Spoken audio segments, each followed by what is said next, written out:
How do you make a film about people doing something illegal and life-threatening? I talked to Jeff Zimbalist about the making of Skywalkers, a love story.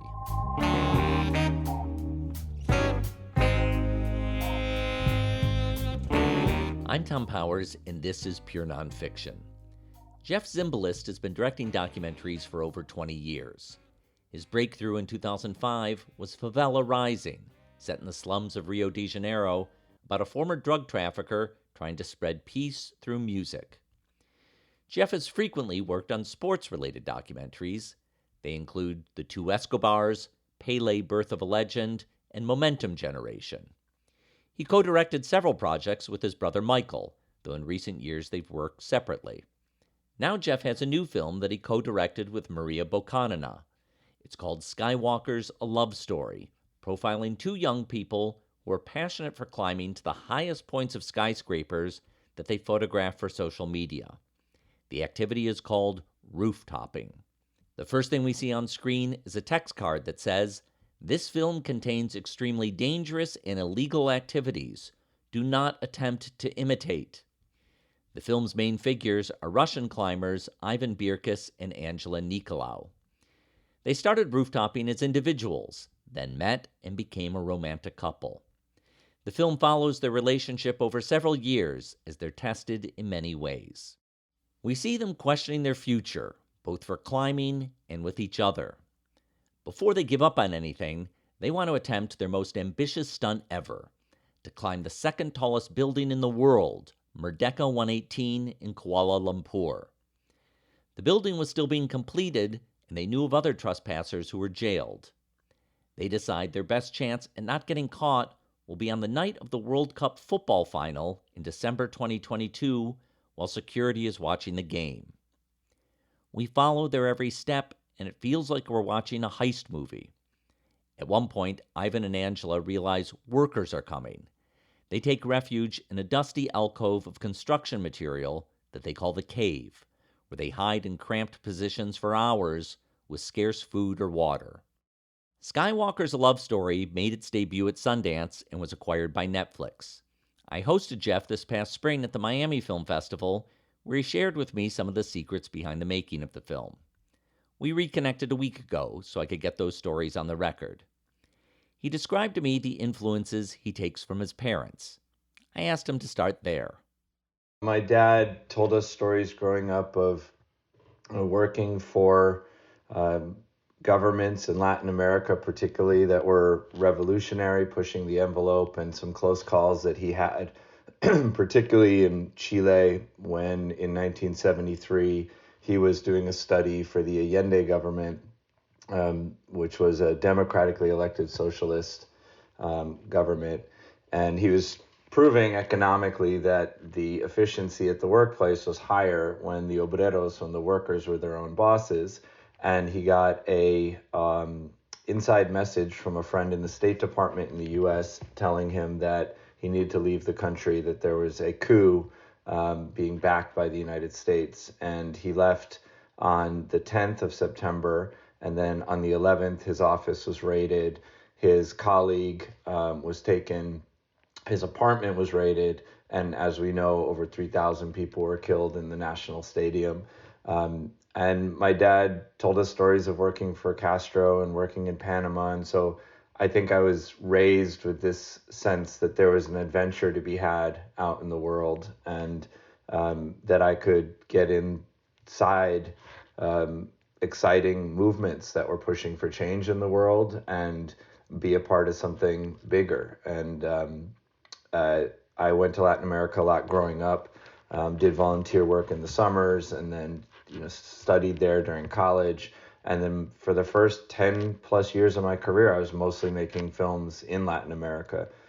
So my dad's influence, ran throughout my work. And then on my mom's side, she's an artist and a therapist. And I think I take sort of the abstract approach to storytelling from her influence, and taking risks aesthetically and creatively on projects comes from her. And then on the therapy side, I can't tell you how many times I've left an interview and been told by the subject that it felt like they were in a therapy session. And so often the feedback on our projects, whether they have to do with crime or music or sports or politics, is that there's a deeply psychological, analytic arc for our main subjects. And so I think all of those pieces of my upbringing come together into the work, and very grateful to them both. I love hearing about both those influences. And before I move to the next thing, I just wanted to highlight one detail that I remember you telling me that when you described your father's colleague went missing, that was the story that was then immortalized in Costa Garvas's film Missing. Yeah, his name is Horman, and that's right. His wife was well connected in Washington, and her family went on a search for what happened to him. And yeah, not only did it reveal corroborating evidence that the United States had backed the coup, but also what was most horrific to the family is that there was no effort made by the U.S. government to protect their own civilians that were in harm's way. And Costa Gavras did make a film about it called Missing, which won an Oscar. So you have that backdrop. But let me ask about another family member, your brother Michael, who you collaborated on many projects with, the two Escobars, Youngstown Boy, Pele, Birth of a Legend, etc. What was that collaboration like? Yeah, Mike was at Tisch NYU as a trained actor, and did experimental theater with the Atlantic Company, and worked in opera with the San Diego Opera, and then ran a traveling theater company in Latin America for a number of years. So he came to All Rise, to my production company, after Favela Rising, and the biggest contribution right up front was just looking at documentaries through the lens of scripted story structure, 3-act structure, and taking some of his learnings, both as an actor, but more as a writer of theater and scripted content, and seeing how, without misleading or distorting the reality or the facts of a real life story, how can we find ways to deliver for audiences on some of their sort of conditioned, most likely subconscious expectations? By the time you get to minute 20 in a film, if you've watched a lot of scripted films, you're expecting for a big event and a mission and, a goal, an external goal for your character. And so how does that play out across the documentary? And immediately we saw that we were able to reach wider audiences. We were able to reach audiences outside of the subject matter who weren't already interested in whatever the film was about. So that was one of Mike's great contributions. And then we started a scripted department at the company, and Mike ran that for many years. We made 2 scripted features, both of them for Universal ultimately, but one for Imagine Entertainment with Brian Grazer, Ron Howard, and it was called Pele, and we wrote and directed it. And then another one, which was Javier Bardem, Penelope Cruz, Pablo Escobar's story. And we wrote a lot of other screenplays in the meantime, some of which haven't been made yet. So it was great to have both parallel tracks happening at the company simultaneously. And I felt like it enriched both sides of the work.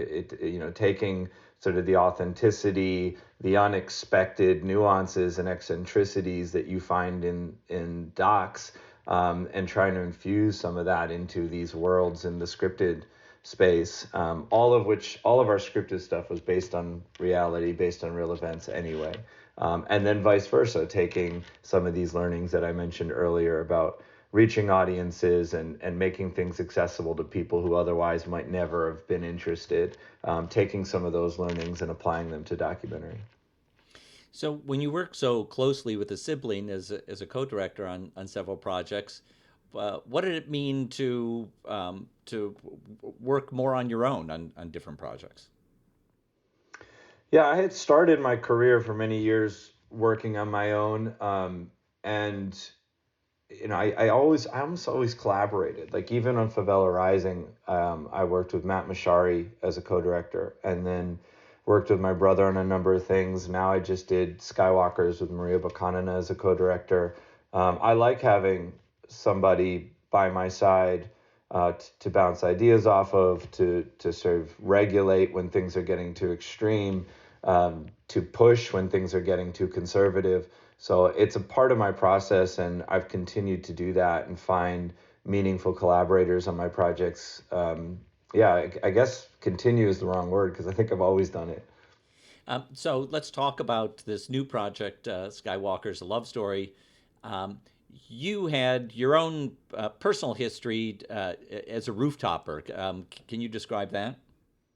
Yeah, I was in my teens and 20s, and I was at Brown University in Providence and in Boston, and I was reading a lot of theory about how we are under the illusion that we have agency in today's world, but really we live in a culture bubble, and all of our behaviors and all the destinations where we go, they're all pre-prescribed for us, and the only way to really escape that is to go to these sort of autonomous zones, as Hakim Bey called them.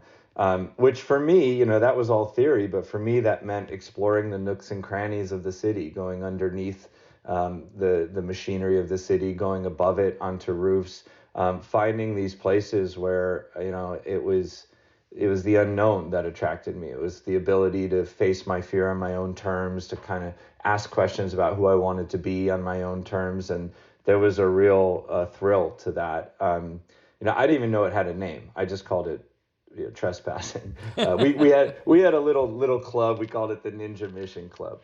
But it wasn't until I sort of took off my proverbial balaclava and put on the journalist cap and was looking for stories that had overlap with some of the areas that I felt I had more specialization in, that I discovered that people were doing this all over the world, that it was called rooftopping, that there was way higher buildings being climbed, and way more impressive art and photography and drone work being done on the tops of these buildings. And I thought, well, I have to find a story in that space that resonates as deeply as my experience had. But for years, all I really was seeing was just kind of daredevils, risking their life for likes on social media, and that didn't really appeal. It wasn't until 2015, 2016 when Angela Nikolau burst on the scene as the first female rooftopper. She was doing it on her own. She was posting in her captions that she didn't want to be compared to the guys. She didn't want to compete with the guys. She wanted to do it for herself with a feminine lens, do her own thing.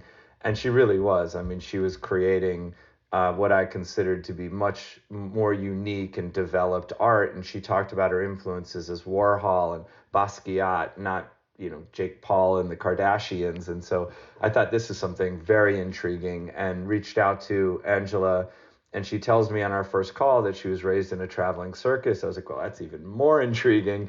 And then she introduces me to, at the time, the most popular rooftopper in Russia, Ivan Beerkus, Vanya Beerkus. And it was presented as if they were, I would say, competitors or rivals, but you could tell that there was a fondness, even a flirtation, a courtship perhaps bubbling under the surface. And that's where that seed got planted of, oh my God, can we tell a love story on top of the world? Can we use extreme climbing as a metaphor for romantic trust? And put a sizzle together. We were able to get independent finance from some friends that I'd known for a long time at XYZ Films and Library Films, which is important because this is a cinema verite follow doc where we did not know what our climax was.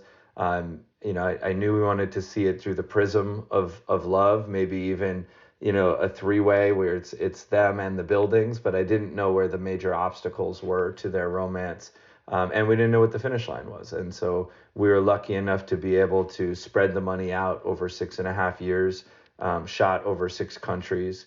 I hired Maria Bukhonina, I mentioned earlier, Russian American. She was able to be in Russia during the pandemic and also during the Russian invasion of Ukraine when it wasn't safe for the rest of us to be there. And so she lived and worked with the Skywalkers and taught them about long form, right? Because they were short form content makers who just focused on that sort of perfect polished pose at the end, the finished product. And we wanted everything they were leaving on the cutting room floor, all the awkwardness and the quibbles and the missteps and the vulnerability. And so we had to train them in why not only that was what was going to make this work, but also how that would make them more accessible, because they lead otherwise an incredibly extraordinary lifestyle. I mean, even their cat is like a zoo cat. Everything about them is very either larger than life or just completely eccentric. And they live a traveling circus lifestyle. And so if we can see ourselves in their relationship troubles, if there's something universal in the obstacle of learning to trust each other, the fear of trust, or if we can see ourselves in their fear of dying, right? Because I'd done a lot of extreme sports films where the subject has made, has made good with the idea that maybe they're going to die doing what they love. And that's hard for me to relate to. I remember we were talking in Miami about Alex Honnold and Free Solo, where they do a brain scan. He doesn't have the fear center that the rest of us have. I can't identify with that. And with Ivan and Angela, they don't want to die, right? They're taking risks, but they really want to avoid an accident. And Angela even has a panic attack in the film. And so saying to them, that's the stuff that people will be able to relate to and identify with, and that's how they'll root for you. That became a really fundamental part of the process. So you brought up a few things that I want to follow up on, and I want to talk about short form versus long form in a little bit. But let me start with the fact that this was a 6.5-year process, and the main event in your film takes place in December 2022. So can you talk to me about, the years before December 2022, how much time you were giving to the project, and, what you thought it was shaping into? Yeah, that's a great question. So between 2016 and 2020, roughly, late 2019, we were not a financed film.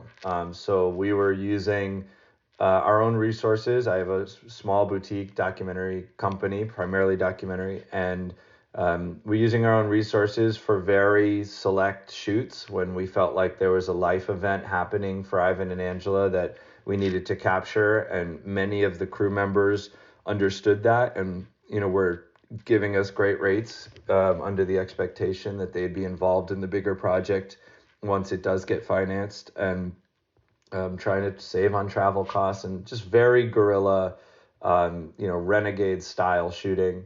I felt during that time that there was something really special here, but we always knew that it was high risk and it would be high reward if it worked. But everybody that got involved needed to turn down, other opportunities that were probably a lot more stable, a lot more reliable to work on something where we didn't know what the ending was. Legally, we didn't know if a distributor would be able to put this out into the world when you don't have location releases on most of the major prominently featured buildings, because they're trespassing, and there's just no way we would ever get that, right? And so a big part of it during that time was there's also the danger of an accident, of somebody getting hurt. And so we had to make sure that we were doing what we could to protect ourselves the same way that a financier might want to protect themselves. And that meant right away establishing a safety protocol, not only with Ivan and Angela, but with their families, where we actually wrote out and signed rules for how we would engage when we were on roofs. And essentially the outline was that we could go with our big professional cameras with them up to the flat roofs. But then once they went onto a spire or onto a crane, they were going to have to be shooting on their own. And we could gear them up, rig them up with as much gear as we wanted.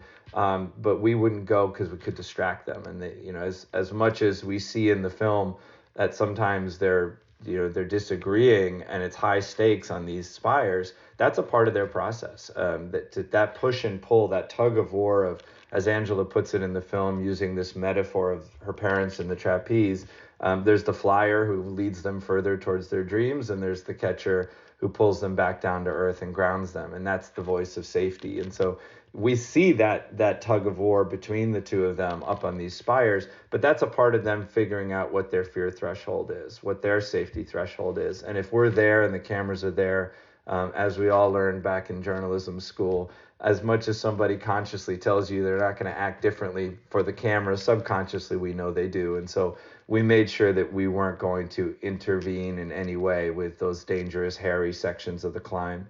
And then once we figured out sort of how we could envelop some of these other genres, which was more heist, more thriller, and bring that in to make something that felt like it could appeal to a wide audience. That was when I felt that we really had a handle on what this film was and went out for finance. So that was, yeah, late 2019, 2020. And at that point, we brought Maria and the crew on, and we were able to, do a lot more shooting over the course of the next 2.5 years, roughly. So we ended up with over 200 hours of cinema verite total, 60 plus hours of footage that was either archival or shot by Angela and Ivan during the time that we were filming with them. It was something like 80 some odd shoot days spread out over the course of 6 years. It's great that you gave a lot of deliberate thought to rules of engagement, but one thing you kind of can't codify is just how it sits with you personally to be involved in a project with the risk of fatality, and I wonder how you did sit with that, knowing that there were probably many things taking place over the course of filming that could have gone horribly wrong. Yeah, it was definitely our top concern was, we don't want to see anybody get hurt, and that includes crew. And it definitely, Ivan and Angela are taking the biggest risks here, but we are putting other people who are untrained in situations that they're not used to as well. So, Free Solo was the film we talked about the most, and Jimmy and Chai take on these ethical questions in the film, right? And so it was a great way for us to include other people in some of those conversations and make it accessible. What made me feel better is that we frequently sat down with Ivan and Angela and had the same conversation. We started with the usual, don't do anything for the cameras that you wouldn't do otherwise, and they reassured us. But of course, as I mentioned, that doesn't go far enough. And often that conversation consisted in one way or another of me saying, I don't think that the success of this film depends on whether or not you accomplish these external goals, these climbs, these stunts, these acrobatic poses. To me, if we're successful, the central suspense of this movie should be, will Angela choose to trust Ivan or not? Will she overcome the abandonment fears that she has from her childhood and from her relationship with her father, and be able to take this person and hand her life to him, literally? I mean, that was the thing we often talked about, is that there's danger in love for all of us. Crushes our souls, it breaks our hearts, it breaks our self-esteem. But here that's material, right? That if you don't trust somebody in the right moment and you're rooftoping, that's life or death. And so it felt like this rich palette to explore a dynamic that we all feel, but in a more tangible way. And so I kept saying it's that internal journey that we care about. In some ways, I would rather, Ivan and Angela, that it's a mixed bag ending. You don't accomplish your external goal. That's not what this is about. But you do choose to trust each other. And I think that would be really satisfying for an audience. And so sort of redirecting the emphasis towards something that didn't include, that didn't need them to risk their lives at all, was my way, at least, to make myself feel better, that we were, in our relationship with them, being the catcher, as it were, being the safety module, as opposed to being the ones that push them into greater risk. But yeah, I think that the only way to really approach that on these types of projects is to constantly have the conversation with your subjects and your crew. Don't allow for a single conversation up front to carry you through. It's before each climb, it's during the climbs, it's after. Just like anything dangerous that we do as a team, it's a team effort. Part of the film is that before they undertake this big feat in December 2022, they are going through tough times in their relationship that would be familiar to anyone in a long-term relationship. And I wonder how much you were aware of those personal dynamics and how you became aware of them in the lead up to this big event. We're very fortunate that Angela is an open book, as they would say. She's very expressive. She changes her mind a lot, but she gives you all sides of what she's thinking. And so you really do have access, from early on, even as we were building the trust, prior to fully becoming, partners in crime, as it were, but also collaborators, even early on, there was a lot there that she was delivering for us. We did 11 hours of interviews over the course of the production at different times, and she liked to figure out her feelings about things out loud. So there was a lot of access. Ivan, and this was a thread that we had in earlier cuts of the film that didn't make the final cut, but his mom is a therapist, and she does somatic healing that's incredibly physical, like holds his body, has him yell and get into his guttural impulses and really express those in ways that are sort of bestial, and it always ends with tears and hugging. And so there was a process that he was already in of getting in touch with his courage and understanding the relationship of courage and fear that his mom was leading him through. So in both cases, we were pretty up to date as things shifted. And let's remember, they're in their 20s this whole time, which, at least for me, and I assume for many others, is a time of discovery when it comes to not only our own self, our sense of self, our self-identity, but also how we are in relation to others, and things that we feel very routinized and normalized in, actually we discover are not that normal for others. And so we got to watch their process of discovery. There was a lot of their relationship roller coaster that didn't make the film. There was a lot of parts of their life that didn't make the film. So that was probably the trickiest dynamic, was to tell a love story, a heist story, and also make sure that we were telling a concise, trackable, sort of wide audience story all at the same time. And we killed a lot of darlings. So they embark on this mission in December 2022 to scale this epic tower in Kuala Lumpur. In the lead up to that, did you understand that this could really be the center of the film?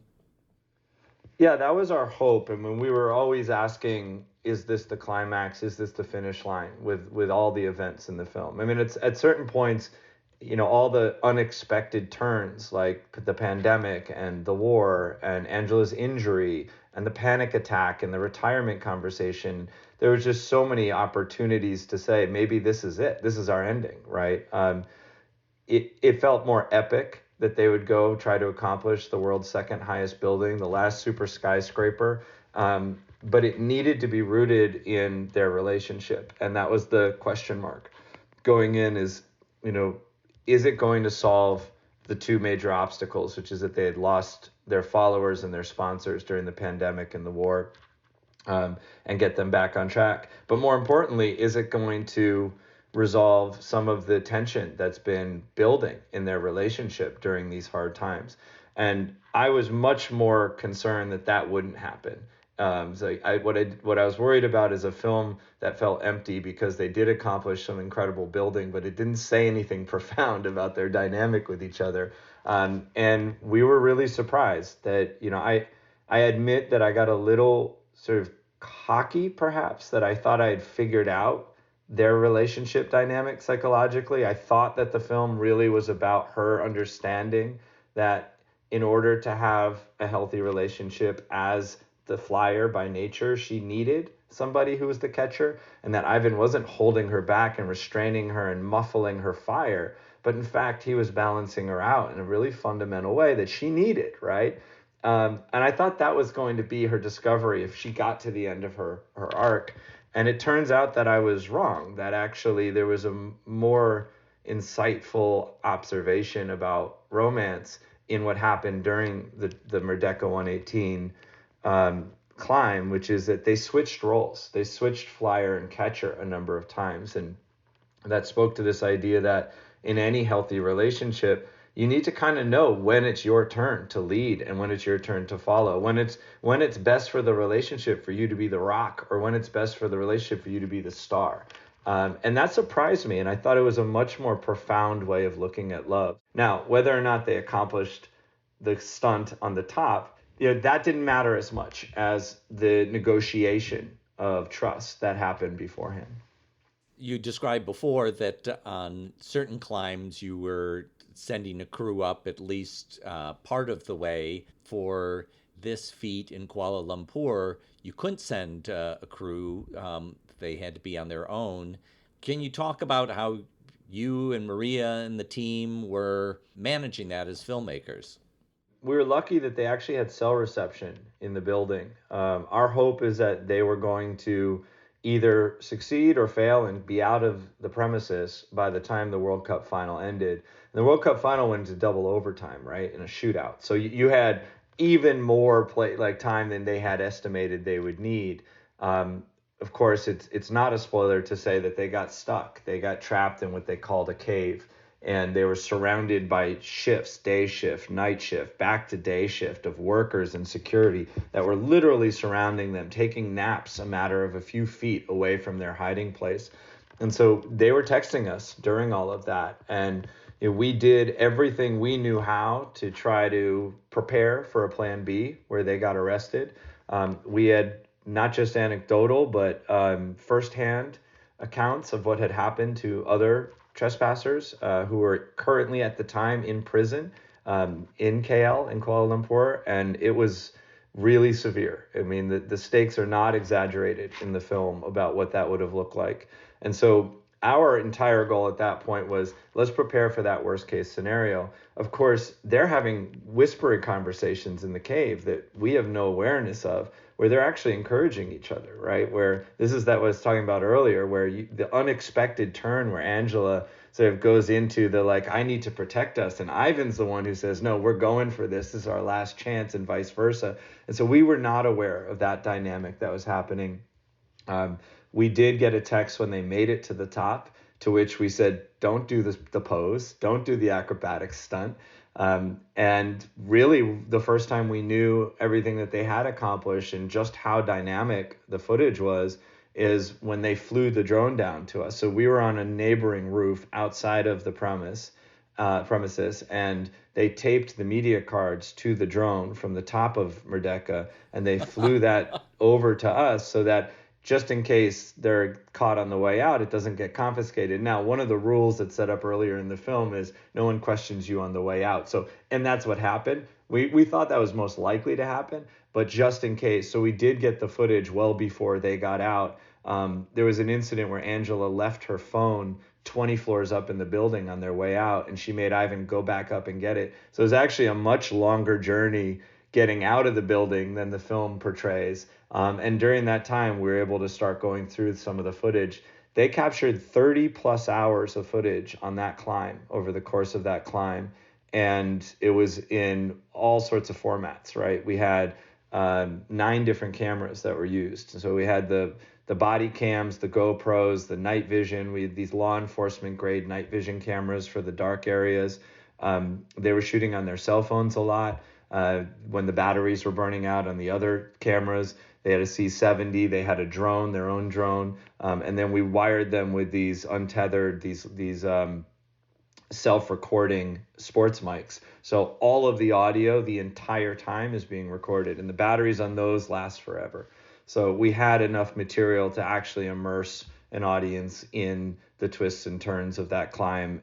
I want to go back to the generational outlook that they have about making media, which is that they've come up in a social media era where for them it's about a photograph or it's about a short video, and here you were trying to make a long form work about them. Can you talk about what it meant trying to educate them about a long form documentary?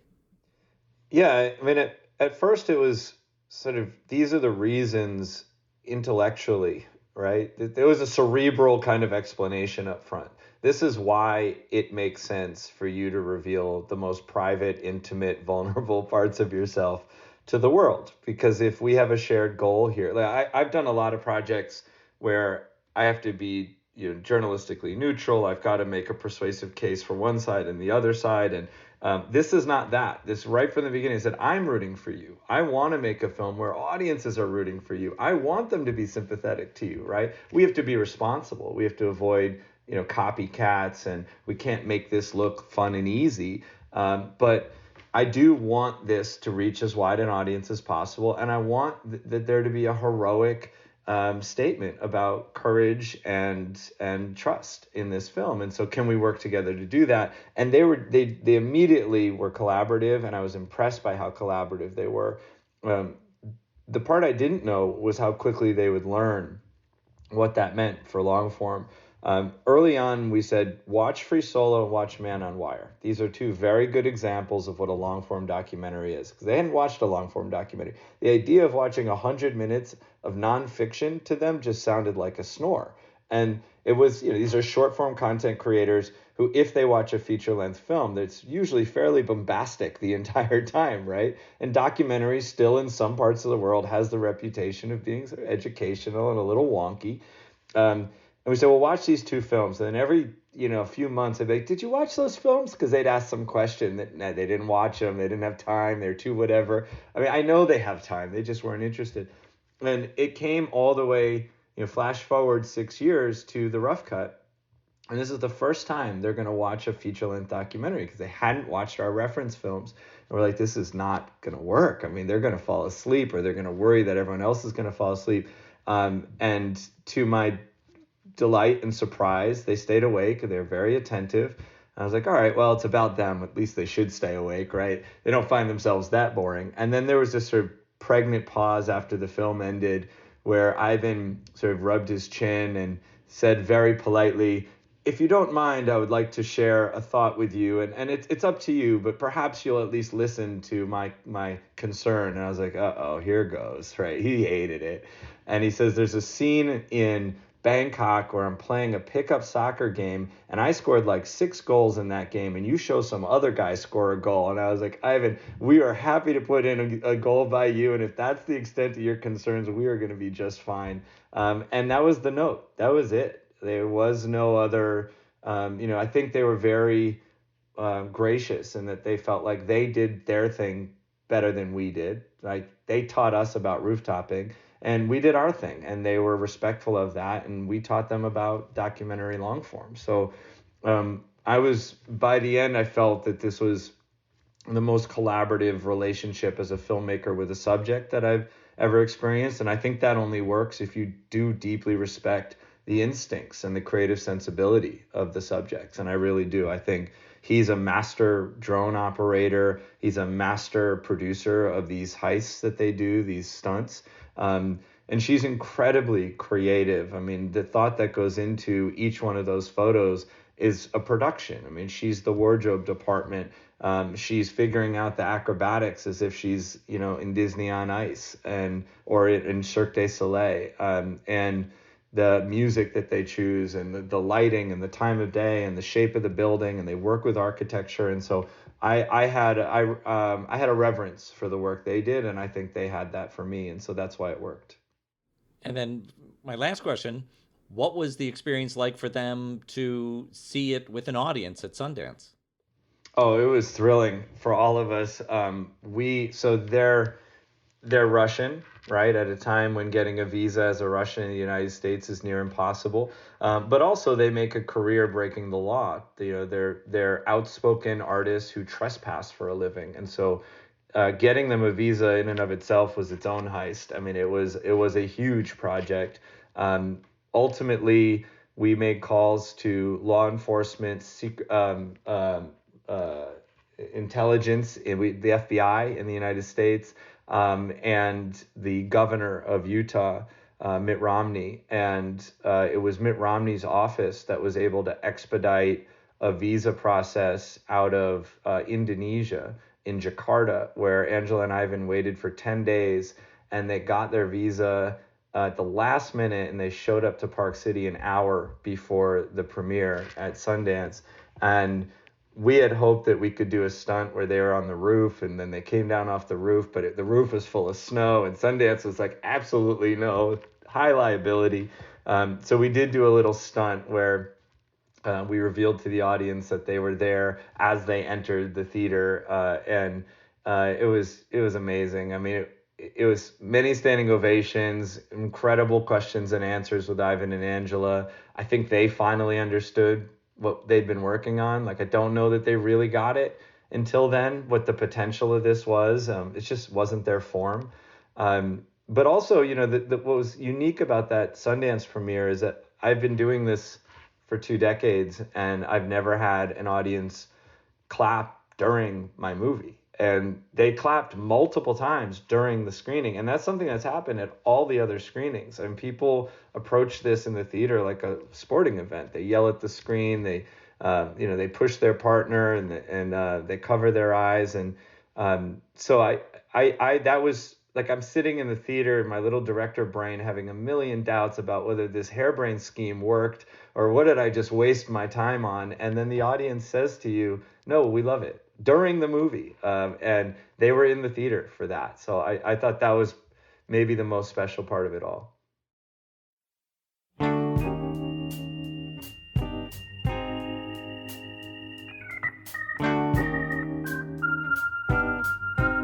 I want to thank Jeff Zimbalist for speaking with me.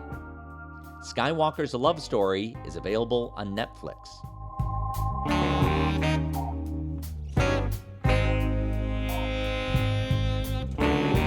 At Pure Nonfiction, we recently launched a newsletter called Doc Voices, written by Anisha Javeri. You'll find Doc Voices on Substack. If you want to advertise to our 40,000 readers, send an email to listen@purenonfiction.net. Thanks to our team, series producer Hannah Nordenswan, partnership manager Bella Racklin, and web designer Cross Strategy. Our theme music is composed by Andre Williams, and our executive producer is Raphael Nehausen. I'm Thom Powers. Follow us on Instagram and visit our website at purenonfiction.net.